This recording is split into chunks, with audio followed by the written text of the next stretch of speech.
Hi guys, nagpunta kami sa Star City ngayon. Biglaan lang talaga itong pagpunta namin. Papunta na kami doon at since weekend, ang operating hours nila ay 1 PM to 10 PM. Dito lang yun sa Pasay, malapit sa CCP, kaya super lapit lang. Habang papunta kami, ang dami na agad ng tao. Pumila ako dahil nag-avail ako gamit ang Klook app. Mabilis lang talaga ang process. Download nyo rin yung Klook app, tapos gamitin nyo yung code ko, Klook Cash, para may promo or voucher kayo. Naka-discount ako ng 120 pesos, kaya from 779 per person, mas mura na. Libre din ang baby ko kasi 30 feet lang siya. Libre ang mga baby kapag 30 to 33 feet. Makikita nyo doon kung ano lang yung mga rides na pwede sa heights nila. Ito nga pala yung view sa loob at labas ng Star City. Ang daming tao, karamihan mga estudyante dahil may mga field trip sila. Ito una kong sinakyan yung pan swing. Nakakatakot siya sa umpisa pero enjoy naman, pati yung kasama ko sumakay din after ko. Second ride, Wacky Worm. Mahaba ang pila dito at bawal ang baby ko. Salitan lang kaming dalawa ng partner ko kasi biglaan lang talaga itong lakad at kami lang dalawa ang adults. Medyo challenge dito kasi kailangan mo talaga lakasan yung loob mo dahil minsan solo flight ka. Next, ito namang Vikings. Hindi talaga ako sumasakay dito kasi alam ko na yung feeling. Ang last na sakay ko ng grade 7 ako kasama yung mga kaklase ko. Yung kasama ko sumakay sa dulo pa talaga siya pumesto. After ng Vikings, dumiretso kami sa Time Rock Adventure. Ang daming makikita mga sinuunang kasaysayan, science displays, Egypt, mga ancient writings at kung ano-ano pa. Maganda rito for picture taking. At nakakaaliw tingnan. Then, nag-enjoy din ang baby ko dito kasi marami siyang nakikita kung anek-anek.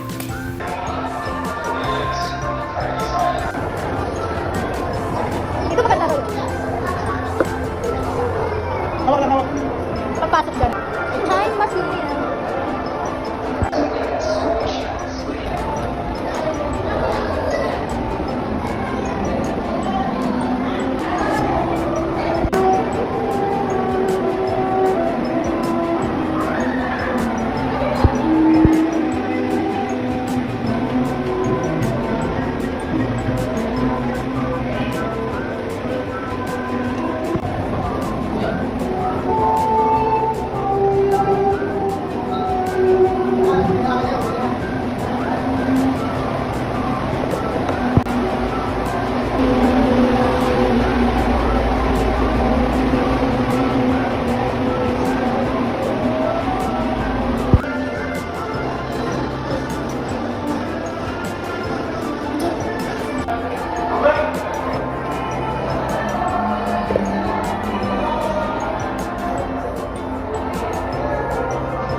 Next, pumasok ako mag-isa sa gabi ng lagim. Akala ko super scary pero hindi naman. Sa sigaw lang ng tao ka nagugulat. Bawal din pala mag-video dito guys.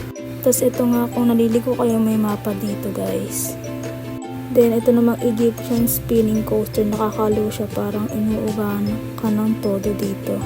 After ko nga mag-rides ay pumunta kami dito sa Kids Playland para mag-enjoy muna yung anak ko. Ang daming bata dito, karamihan mga babies. Yung kasama ko umalis muna para mag-rides mag-isa habang kami nasa playground. Pinatry ko talaga sa anak ko lahat ng pwede niya laruin. Mga 30 minutes lang kami dito para may time pa sa ibang rides. Red.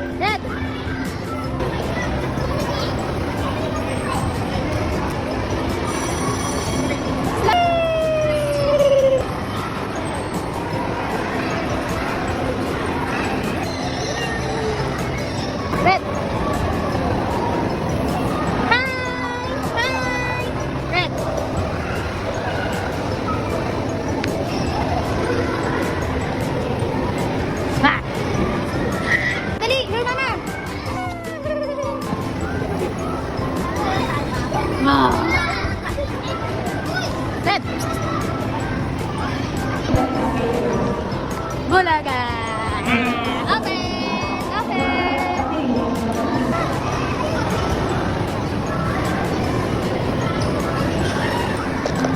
Wala na? Head.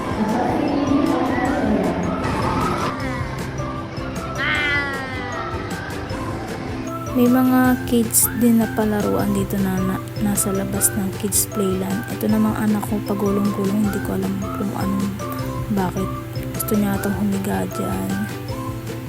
Meron din silang breastfeeding station, super helpful. Next ride ko is Music Express. Mas nakaka-enjoy dito guys. Meron din ditong live performance, sayaw at kanta sa stage. Ang saya panoorin, sayang hindi kami nakasakay sa bumper cars kasi sobrang haba ng pila. After nun, pumunta kami sa dinosaur live. Medyo curious yung anak ko pero natakot din siya sa tunog ng mga dinosaurs. At super enjoy nga siya dyan dahil marami siya nakikitang dinosaurs na nakikita niya lang sa TV.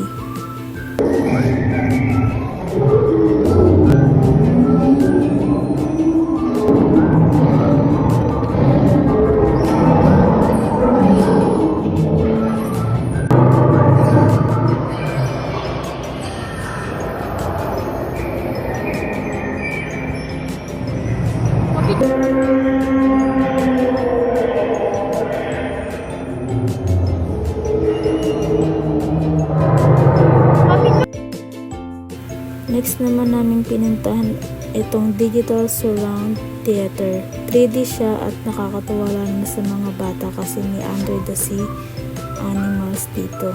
So nag-e-enjoy talaga ang anak ko dito, guys. After manood, pumunta kami dito sa Antique Cars. Pang bata talaga to guys. At itong rides lang yung pwede kami at kasama siya. Sinakay din namin siya sa Grand Carousel since nasa first floor kami. Super enjoy siya dito. Super happy ang bata. Paglabas namin, sinakyan ko yung Jolly Swing kahit mahaba ang pila. Go lang! Sayang, hindi kami nakasakay sa mini fire ship. Mukhang nakakatakot pero fun sana. Sumakay ulit kami ng anak ko sa Central Park Carousel habang hinihintay namin yung papa niya na sumakay sa Jungle Splash. Yan na yung last ride niya kasi mababasa ka talaga. Gusto ko sana sumakay kaso lang pagod na ako. Sinakyan ko naman yung Super Telecombat. Last ride ko na yan, sayang hindi pwede ang baby ko dito. Pinaka last ride namin yung Giant Star Wheel o Ferris Wheel. Medyo mainit sa loob pero enjoy at medyo nakakatakot pag nasa tuktok ka na. Mag 8 PM na nung natapos kami at hindi nga namin natapos lahat yung rides. So nakakapagod pero naka 8 hours kami dito. Ganito pala sa gabi at sobrang liwanag at buhay na buhay yung rides. Pauwi na kami at tinanong ko yung anak ko kung nag-enjoy siya. Kasi halos lahat ng pwede niyang sakyan ay nasakyan niya. Ito na nga pauwi na kami. Hinihintay na lang namin yung sasakyan namin. At baka umulan pa. Yun lang guys. Thank you for watching.